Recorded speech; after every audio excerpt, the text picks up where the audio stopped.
ایک دن نبی پاک صلی اللہ علیہ وآلہ وسلم نے صحابہ سے پوچھا، بتاؤ مجھے دنیا میں سب سے بہترین عورت کون ہوتی ہے؟ لوگوں کا اپنا اپنا رویہ تھا۔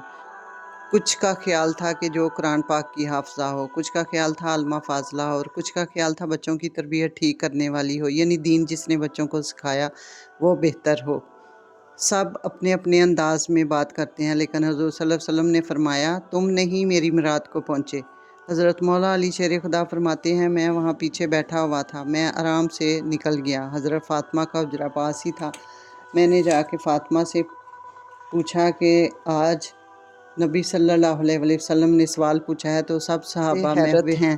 حضور نے پوچھا بہترین عورت کون ہوتی ہے؟ تو حضرت فاطمہ کہنے لگی کہ بہترین عورت وہ ہوتی ہے، یہ آپ نے غور کرنا ہے لفظوں پہ، بہترین عورت وہ ہوتی ہے جسے نہ کبھی غیر مرد نے دیکھا ہو اور کبھی اس نے غیر مرد کو دیکھا ہو۔